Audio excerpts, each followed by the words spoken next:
जी दिल्ली के रहने वाले हैं। इस में काम करते थे मकबूल के पास। 6-7 महीने तक काम कर रहे थे। मैं गांव चला गया, गांव से आया तो वो कहता तुम्हारे बच्चे पे 63,000 रुपये लेकर रहे हैं। मैं बताइए 63,000 रुपये कहाँ दिया? आप भूगोल पे दिए, हमको तो कोई नगद पैसा नहीं दिया। आपका मैं पैसा कहाँ से दूंगा? वो बोला जी हिसाब, मैं बोला हिसाब कर लो, क्या हिसाब किताब है तुम्हारा? हिसाब नहीं करा, मुझे 3 तारीख को 5:30 बजे उसने मारा। क्या काम करा तो मकबूल का केले बेचते थे मंडी। कहाँ बेचते थे? यही रोड पे बेचते थे, सेटपट पे। हाँ मंडी में बेचते थे जी। इतना बुरा मानने की वजह क्या है, रीजन क्या है? रीजन ये था जी मानने का कि ये बच्चा था, इस बच्चे में बता रहा था 63,000 रुपए। मुझे कोई नगद कैश पेमेंट नहीं दिया, ना मेरे पे कोई पेटीएम, ना मुझसे 5 रुपए लेके गया। जिस वक्त मैं गया तो उसका हिसाब में क्लियर करके गया था, मेरे पे उसका कोई पैसा नहीं था जी। बेबतल में आके मुझसे बोला मुझे आज की डेट में पैसा चाहिए। मैं 2 तारीख को 8:30 बजे गाँव से आया दिल्ली से, और 3 तारीख को उसने 5:30 बजे मुझे मारा। किससे मारा? डंडे से मारा जी, इतना मोटा डंडा था। वो 2 बंदे थे। क्या नाम है लोग? उसका नाम है जत का मकबूल, और मकबूल के एक और था एक साथ में, उसके नाम की नहीं पता। उन्होंने मारा। तो कहाँ के रहने वाले?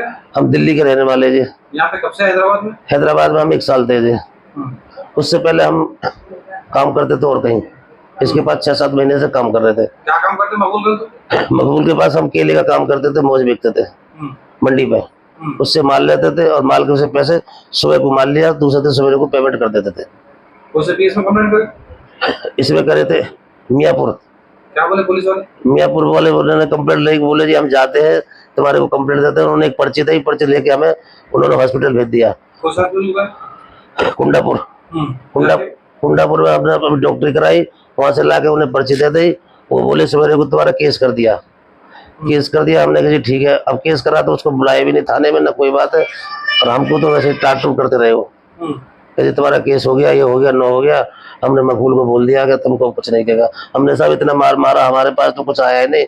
हम पे उसका कर्जा थोड़ा था जो हमको उसने नाजायज क्यों मारा, इस बात का हमें जवाब चाहिए। उन्होंने कोई पुलिस वालों ने बुलाया नहीं उसको। बच्चे भी मारे? बच्चे को बहुत मारे जी, गिरा गिरा के। उसके कह रहे उसको तेरे बहुत तेरा और दोनों को बाप बेटा को कमरे में बंद करके तुम्हारी गांड मारेंगे, तुमको बहुत मारेंगे, ऐसे करके बोले थे। हम उससे कोई पैसा लेके नहीं गया। अगर मैं पैसे लेके जाता तो मैं क्यों आता, क्यों मेरा बच्चा उसके यहाँ रहता? 3 महीने से बच्चा काम कर रहा, ना रोटी दे रहा, ना पानी दे रहा, लड़का ऐसे पड़ा था। आके मेरे को रात को 10:30 बजे गाली गुलच दिया। मैं 8:30 बजे उसके गोदाम में पहुंचा। रात को मैं खाना लेके आया तो उसी टाइम उसने मुझे गाली बक बका के मैं ऊपर चढ़ गया। फिर सवेरे को मैंने कहा सेठ अपना हिसाब कर लो और हमें माल दो, काम करेंगे। तो मेरे को चाटा लेके भागा, गाली गुलच किया। फिर मैं शाम को गया 5:30 बजे, तो उसने कहा पैसे, मैं बता सेठ मिल जाएगा, कुछ टाइम तो दो मुझे, 2-4 दिन का मैं पैसे दे दूंगा, जो तुम्हारा निकलेगा वो दे दूंगा। इसी बात पर इतना ही कहना हुआ, उसने डंडा मारने शुरू कर दिए। फिर मेरे को कोई पता नहीं। तो बच्चे को वहीं रख लिया था? बच्चे को रोक लिया जी। बच्चे को पुलिस वाले ने कह रहे कि इसको बंद करो, तुम पैसे लेके आओ। फिर ये पहुंचे भाई साहब, इन्होंने ये लाए मुझे लिखा के धोखे थे। जब हम मियापुर थाने पुलिस चौकी गए, पुलिस वाले तुम्हारे बच्चे को लेके आए? हाँ, बच्चे को ही बैठा रखा था। पुलिस वाले गए, जब बच्चे को थाने में लेके आए।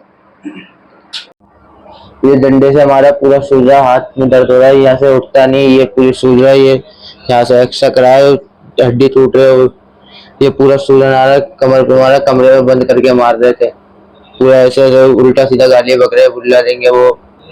ये हमारे को कमरे में बंद करके, इनके साथ के एक जना और था, ये बोले हमारे को मारते, तुम्हारे को दिल्ली तक मारते, कोई भी बचाता नहीं तुम्हारे को, उल्टा सीधा बोल रहे। कह रहे यहाँ से निकलते नहीं। मेरे को बंद करके रखा, शाम को जब पुलिस वालों के साथ थे तो रात तक बंद करके रखा, यहाँ कमरे में आने नहीं दिया। पूरा डंडों से हमारा ऊपर से गिरा दिया। मौज बेचता था मंडी पे, उन्होंने आईटी पे काम करता था। वो बोले मेरे को पैसे इतने होने, इतने नहीं। कितने पैसे देते थे रोज के? रोज के पैसे 18,000 रुपये महीना का था। और तनख्वाह भी नहीं, 3 महीने से काम कर रहा, तनख्वाह भी नहीं दिया। वो तनख्वाह भी नहीं दी? 1.5 महीने से कुछ खाने पीने नहीं दिया। 1.5 महीने से भूखा, ऐसे खाने पीने के लिए कुछ नहीं, कमरे में बंद करके रख रहे थे। फिर बाहर नहीं जाता जब तक। उल्टा सीधा पेंसिल से लिख के हमारे ऊपर पैसे ज्यादा चढ़ा रहे। कह रहे पैसे, हमारे पापा जब थाने गए थे तो वहां से पुलिस वाले उठा के हमारे को घर से लेकर आए, आने नहीं दे रहे थे वो, तो पुलिस वाले गए थे, जब उठा के लेकर आए हमारे को वहां से।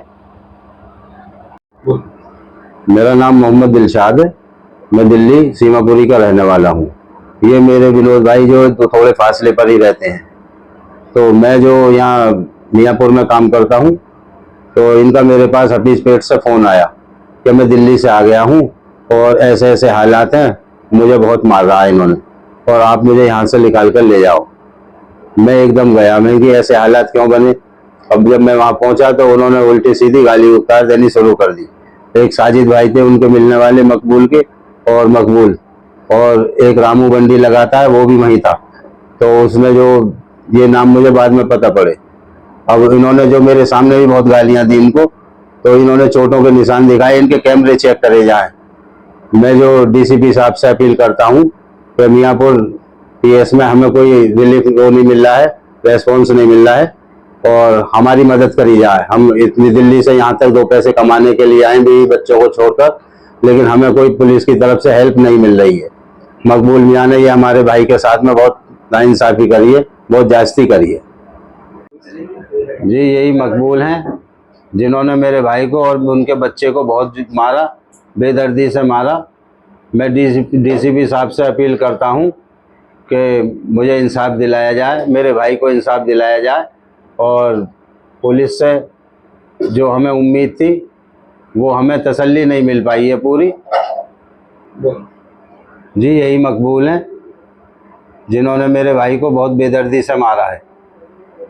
मेरी डीसीपी साहब से रिक्वेस्ट है कि मुझे और मेरे भाई को इंसाफ दिलाया जाए।